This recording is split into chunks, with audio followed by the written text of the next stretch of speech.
Hi, I'm Rabbi Ammi Hirsch of the Stephen Wise Free Synagogue in New York, and you're listening to In These Times. It's a great pleasure to host on the podcast Dr. Rachel Fish, one of our community's most brilliant academics, who also writes and speaks extensively about the challenging atmosphere on college campuses today. She is acutely concerned about the growing inclination to impose groupthink theories on students and faculty alike, and has spoken out and written extensively about the impact this atmosphere has on the institution of the university, on Jewish students in particular, and on American society. Dr. Fish earned her master's degree from Harvard University in Contemporary Thought in Judaism and Islam, and her PhD in Near Eastern and Judaic Studies from Brandeis University. At Harvard, she held the Rohr Visiting Professorship, where she lectured on modern Israel. And at Brandeis, she was the executive director of the Schusterman Center for Israel Studies. Dr. Fish is active not only in the academic world. She launched the Foundation to Combat Anti-Semitism and was its founding executive director, and has recently established a new organization called Boundless to fight anti-Semitism through education, research, and community partnerships. Dr. Fish is the kind of university professor that I always gravitated to when I was a student. She is such a clear thinker. She cares deeply about her students' well-being, including the inculcation of critical thinking skills that she believes is in decline in many of today's universities. I invited her to the podcast to shed light on what is really happening today on college campuses. You're in for a treat. It's such an uplifting experience to listen and learn from someone who knows so much and is such a clear and articulate thinker.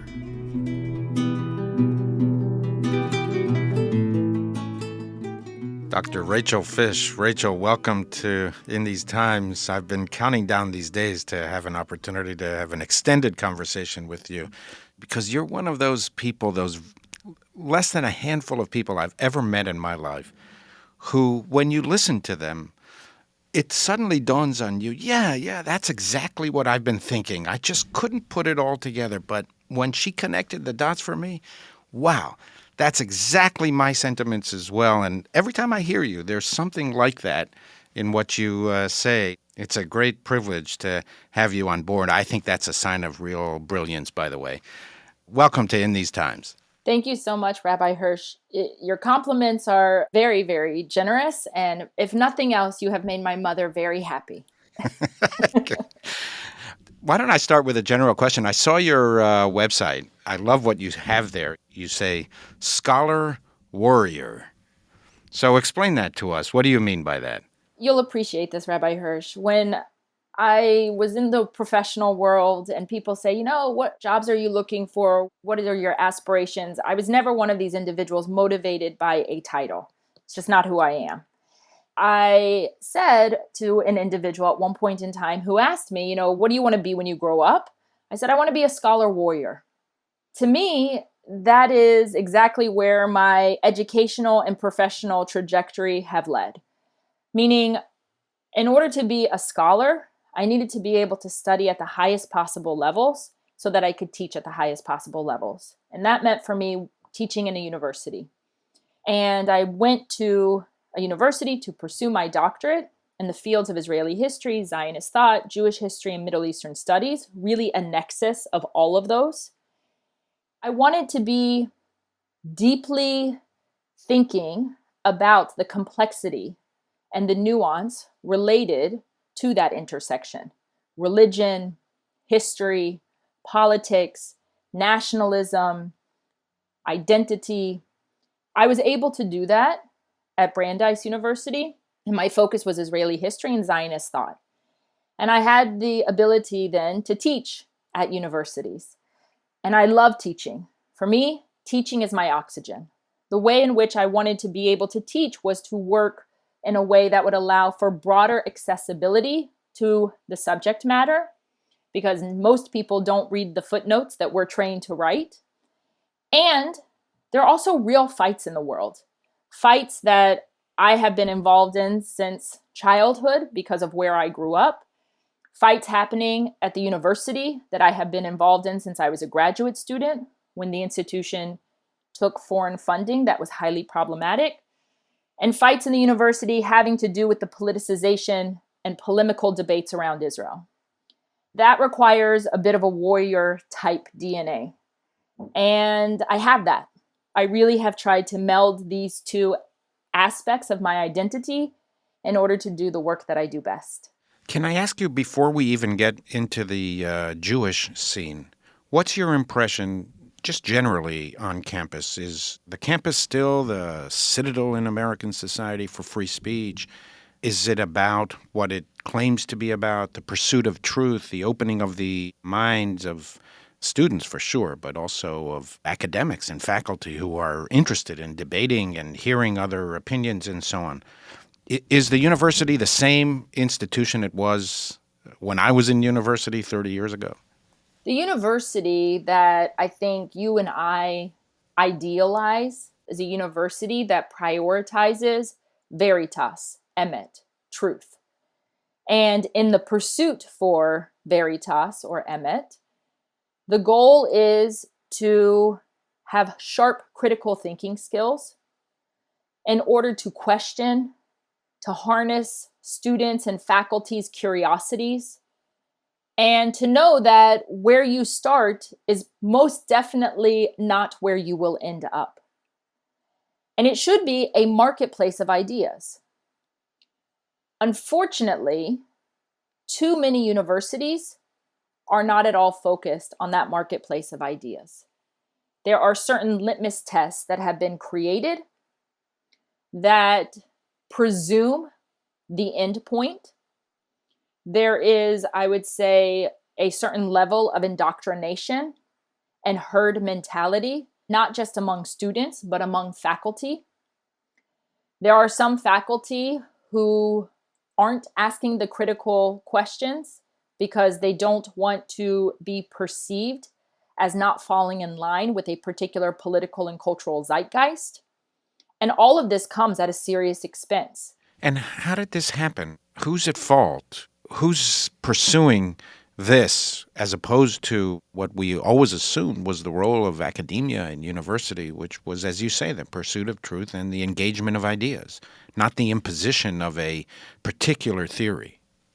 There are intellectual ideas, all of which have serious value if you see each of them as a tool in a toolkit. Using them as tools, very valuable. The challenge becomes when these ideas become the primary prism through which to refract all issues. So let me explain some of these ideas. One is the influence of Edward Said's work, Orientalism, a very important book written in 1978.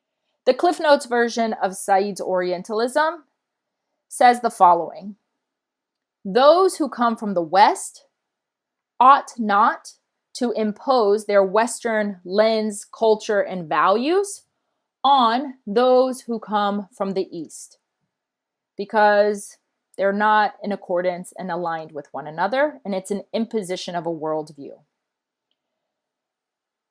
So let's take an example, not related to Israel. A controversial subject in some circles, female genital mutilation. We know that, for example, in parts of the Horn of Africa, there are some Africans who have engaged in female genital mutilation and say that this is either part of an understanding of a particular practice within Islam or within Arab society or the cultural tribal aspects of their society. There is a professor with whom I worked as a student teaching assistant when I was a student. And when this issue was raised, she said, we cannot impose our Western understanding of female genital mutilation on those from that region, and we wouldn't be doing a service to that subject if we did, because we are from outside that culture and we are not native to it. Well, that's odd, Rabbi Hirsch. It's very odd.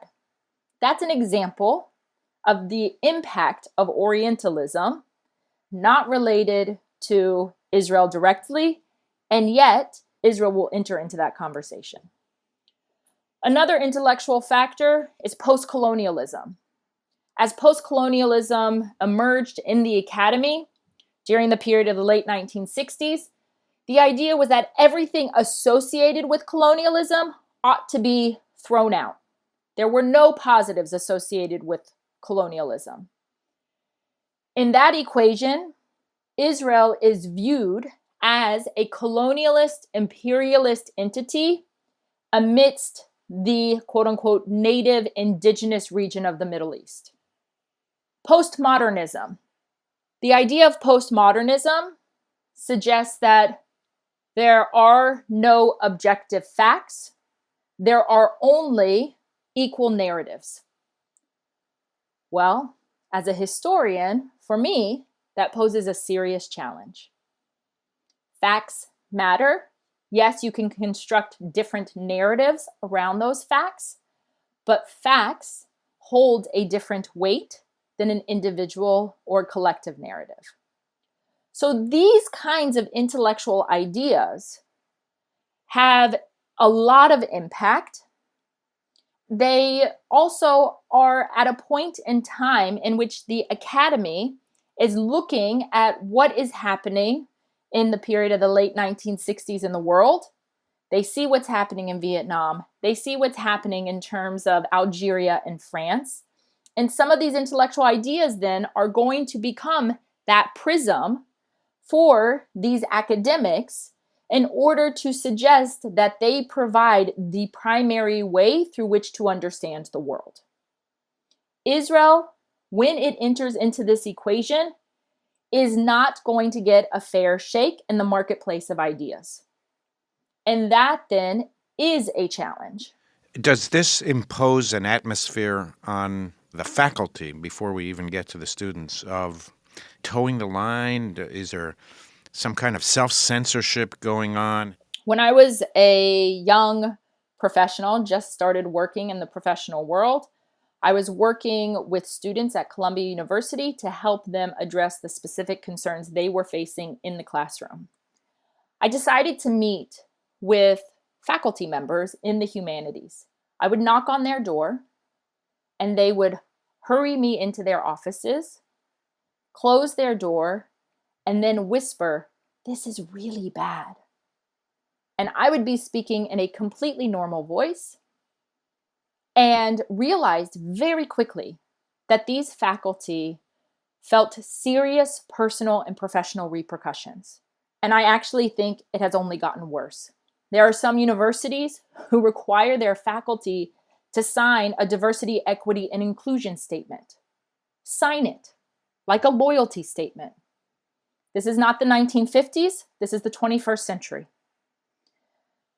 I know in last May 2021, during the Israel-Hamas conflict, there were some universities and university presses that issued statements clearly against Israel, and what was happening to Israel was completely ignored. Hamas was not part of that equation, but it made it very clear, especially if you are a junior academic, if you do not yet have tenure, that this press would not be a press that would be amenable to your scholarship, because you probably are not presenting the scholarship in a way that they would align themselves with.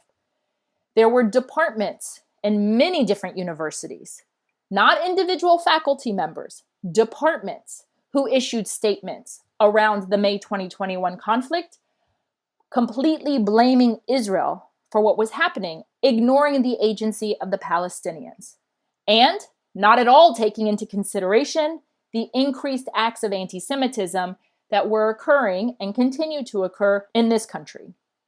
So we know for sure that it is very challenging to hold certain views, particularly about Israel and Zionism, on campus for faculty, and can absolutely harm their professional careers. What should parents know about a particular university? Are they thinking about this? Should they be thinking about this? How would you guide them? I would argue they absolutely should be thinking about this, and I would also say they probably need to be thinking about this before their child is graduating from high school, because some of these issues are now impacting middle schools and high schools, not just campuses.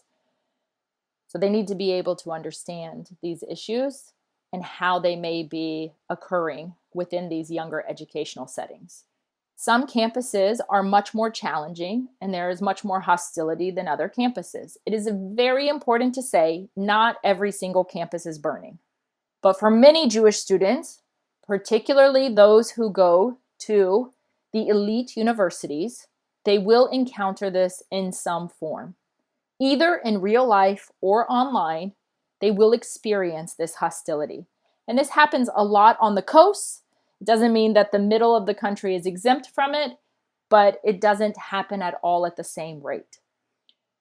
You need to be looking at what exists on campus, meaning, is there a Jewish studies department? Is Israel studies included in the Jewish studies department? Are the faculty associated with the Association for Israel Studies and the Association for Jewish Studies? Is there a Hillel on campus and a Chabad on campus? Did the university administration participate in a program in order to be sensitized around Jews, Judaism, and Israel? What kind of student groups exist on campus within the Jewish community?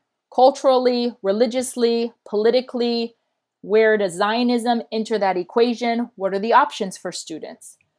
What groups exist on campus that have a history of posing a challenge to Jewish students? I am not talking about engaging in critical questioning and disagreement and debate, but actually targeting Jewish students.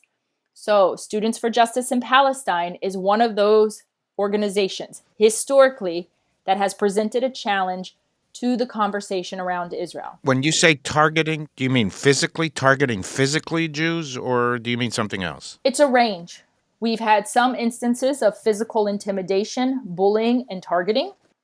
We've had instances of pulling down mezuzot off of dorm rooms. We've had instances of online harassment of Jewish students for their Jewish and Israel affiliations and identities. We've had situations in which some universities have said there will not be kosher food on campus. We've had vandalism. And when all of this happens, how does the university respond? Is there money coming in from foreign influence, Rabbi Hirsch, like Qatar and other places, that influence not only subjects that will be taught by who is teaching them, but extracurricular programming on the campus with outside speakers, public educational initiatives for K through 12 educators?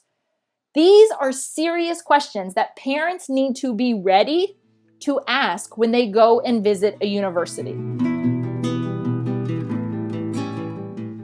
One of the things you mentioned was that there is a prevailing theory of looking at the world in terms of oppressors and oppressed, and whites are in the oppressor group, and Jews are in the white group. Aren't there a lot of Jewish students who see themselves exactly that way? There are many Jewish students who see themselves as being part of a larger white society. Part of the opportunity that we have as a Jewish community before these students ever walk onto a college campus is to help our younger community members understand that Jews are an ethno-religious community. We are diverse. There are many types of Jews. The reason we don't fit into that categorization of being white and powerful is that we have never been deemed white in any shape or form historically. Meaning, the hard right has always perceived us as the other. We could never be white. That's why you hear in Charlottesville in 2017, Jews will not replace us. The hard left, which attempts to make us white, even though the hard right wouldn't accept that, does so through this lens that you've identified as power, and uses language like, we benefit from white supremacy. Well, you and I know historically Jews have never benefited from white supremacy. White supremacy has only targeted Jews. So language here is being weaponized and manipulated and hijacked for very clear political purposes. We have to help educate young people much earlier about the way this has happened in order for them to have the ability to counter it and to stand up against it. Because what happens so often is that Jewish students want to be, like other students, on the correct side of history. And because of that larger litmus test that has been put in place, it means that there is pressure to go along with the understanding as presented by the herd mentality. To question it, to challenge it, means you could be potentially labeled a racist or a supporter of apartheid. And these are the worst sins in the 21st century. And no student I know wants to be affiliated with that. So we have to help them understand how they can clearly articulate, without being experts, the false reasoning and rationale that they are being presented with, and show the hypocrisy and the absurdity in order to be able to stand proudly as Jews. And I just want to say very clearly here, the goalposts keep being moved. First, it's about Zionism. Then it's about Israel. And then it's about Jews. And we cannot be mistaken that at the end of the day, it is about Jews. That is a mistake that a lot of Jewish students and Jews make themselves, is it not? Some of them insist on the distinction between anti-Semitism and anti-Zionism, and I myself am an anti-Zionist Jew. How could I be anti-Semitic? That's right. Historically, we know anti-Zionism was a response to Zionism, a legitimate response along the political spectrum of possibilities. And we know that anti-Zionists still exist today, even inside the state of Israel. And we can have that nuanced discussion. And if you have the right people around you with whom to engage, who have the intention of talking about these issues in a serious, nuanced, and complex way, bavakasha, please, we need that thought in order to be able to hone and consider and challenge our own ideas. But there's another conversation that's happening in the external world that lacks that nuance, that isn't interested at all in the layers of complexity, and is simply trying to suggest that anti-Zionism is a politically acceptable way to engage in Jew hatred. And we cannot at all pretend it is anything other than that. If I can summarize what I think you've been saying is, on campus there's kind of like a twofold criticism or assault on Jewish sensibilities and on Jewish values. One is coming from the faculty. It's led by faculty who see the world in a certain way or have a political agenda. And then there's the general atmosphere amongst students who ferociously attack not only Israeli policies, but in effect, the essence of Zionism, the very legitimacy of the state of Israel. So could you expand more on that? Are we making more of it than we should? Is it as serious as it's perceived in many quarters in the Jewish community? 20 years ago, I was invited to sit around a table to share my thoughts about what was happening within the university. And it was in the wake of the start of the BDS movement, which began at Harvard and MIT and then spread across the country. It was also after I had led a campaign for Harvard to return funds from an anti-Semitic source. I was invited to sit alongside major Jewish communal leaders as a very young person. And I said, you have to pay attention to what's happening on campus. What happens on campus does not stay on campus. It is not Vegas. Most of the individuals sitting around the table didn't take it seriously. They said, it's just a handful of professors, or kids are going to grow up and experience the real world. Their worldviews will change. And I recall saying very clearly, it is going to impact all aspects of society. And that is what we see today. We cannot at all pretend that what happened on campus didn't move from campus. The other piece of that is I'm concerned not only for Jewish kids, meaning the vast majority of students are non-Jewish. And these are individuals who are going to become business leaders, policymakers. They are going to be elected officials. And these individuals are going to be influenced by the orientation of intellectual ideas that I have shared with you.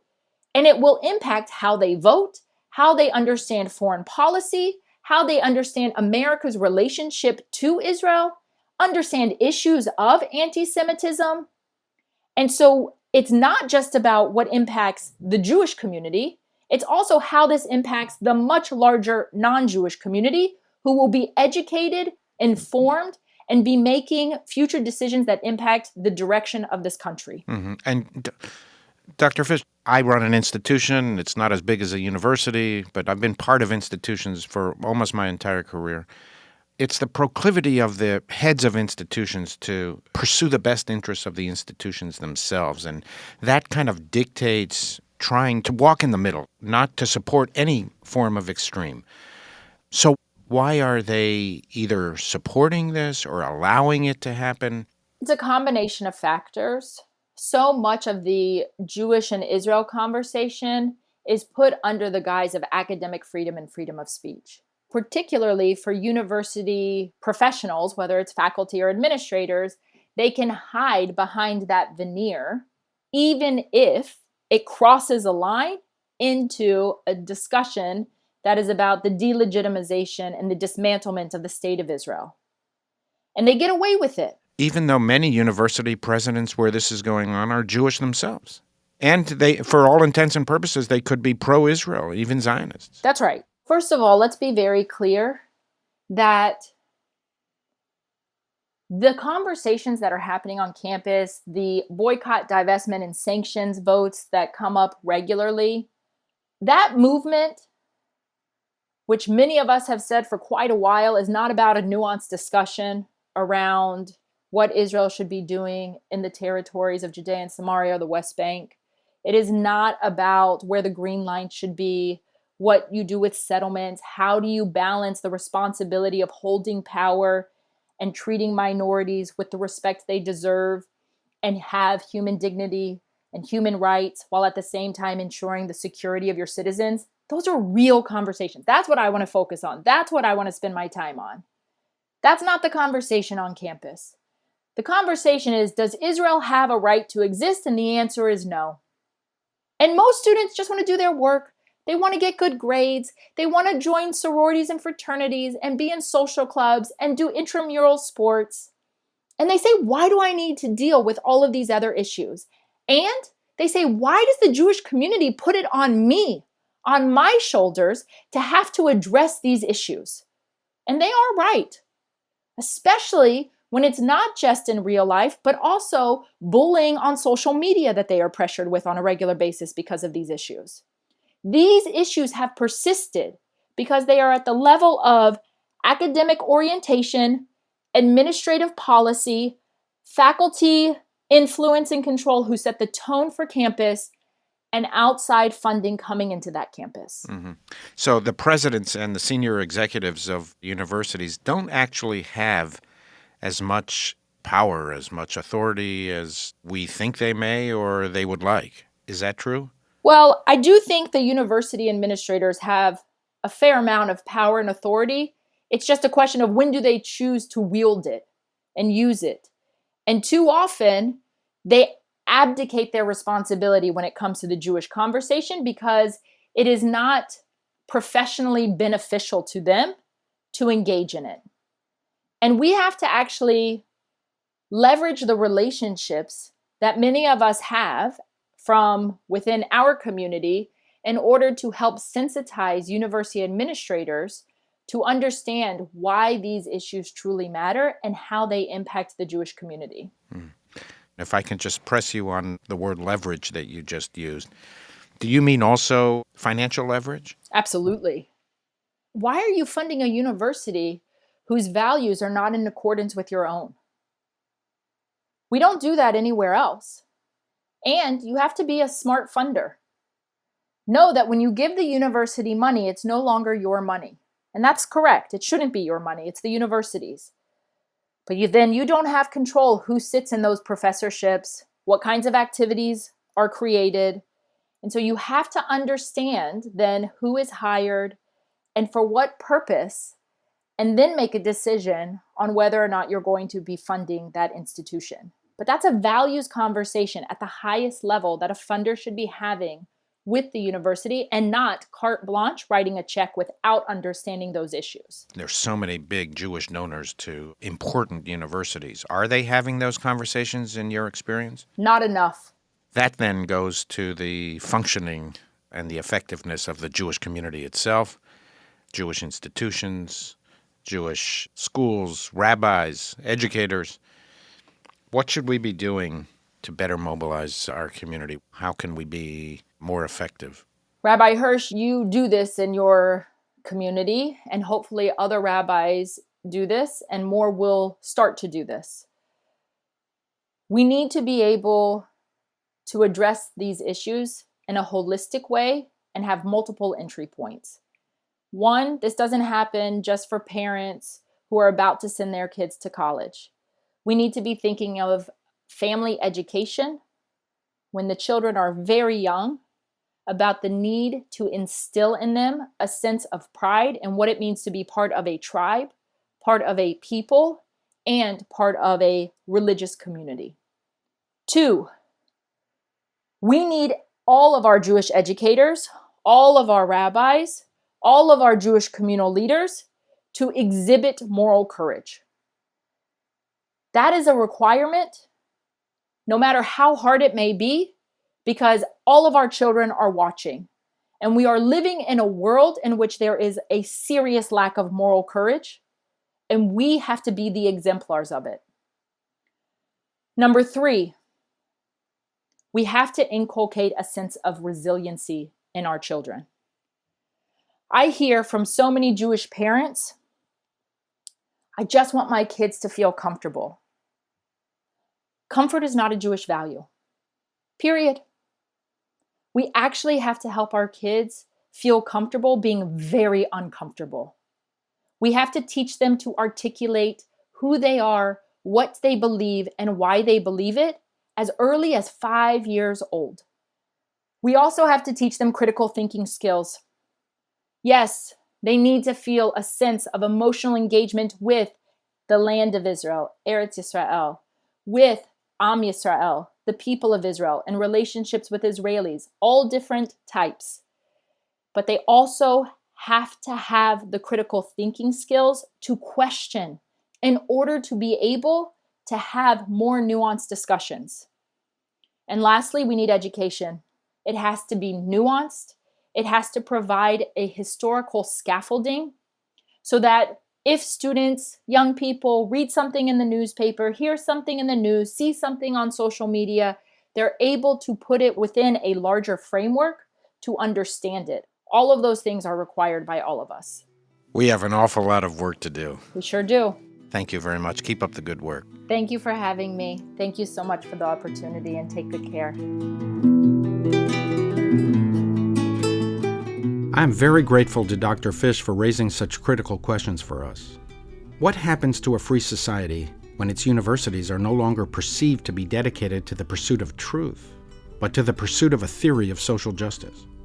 What are the broader consequences of universities abandoning the cultivation of critical thinking in students and abandoning an atmosphere of a free marketplace of ideas in exchange for creating and imposing litmus tests that presume the end point?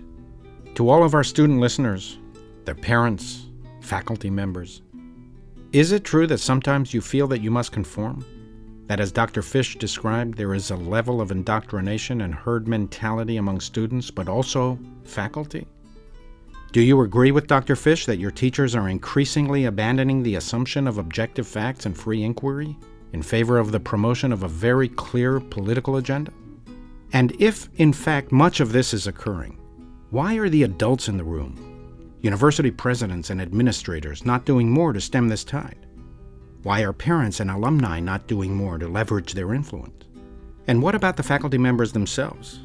Perhaps we expect too much of them, and even teachers in high school and middle school. I had not appreciated enough the enormous pressures on the faculty to conform that Dr. Fish described, and how threatening it is to their careers to speak out and push back against these trends.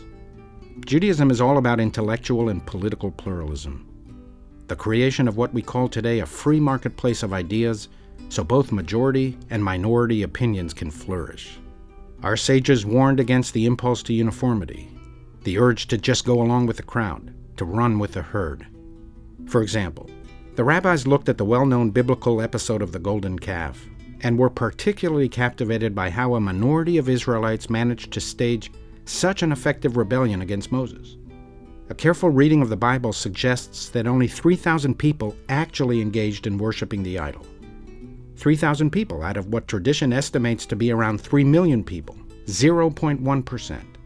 How did 0.1% of the population manage to sway the entire community?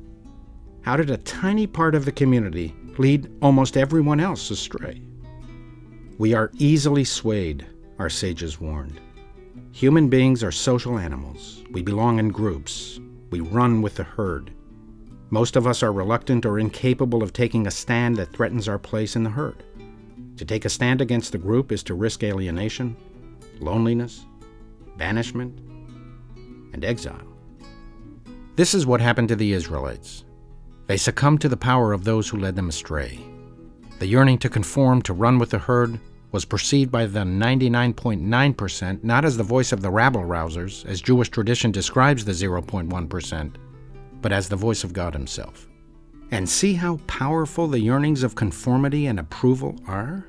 They overturned the people's loyalty to Moses, their liberator, and shattered their loyalty to God, who performed one miracle after another for them.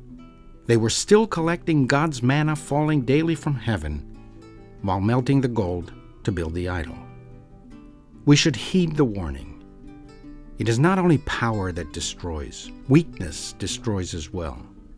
Courage is not only demonstrated on the battlefield. Courage is most required on the moral field, moral courage, born of the insistence of thinking for ourselves, moral courage that values integrity, loyalty, and accountability over timidity, is the human ingredient that is most difficult to bring out of ourselves. Jewish sages teach that when Moses was climbing down the mountain with the 2 stone tablets upon which God had carved the 10 Commandments, he had no trouble carrying the heavy slabs down the steep mountain path. They seemed light to him because they were inscribed by God and were precious to Moses. But when Moses saw the people dancing around the golden calf, the words disappeared from the stones and flew back to God.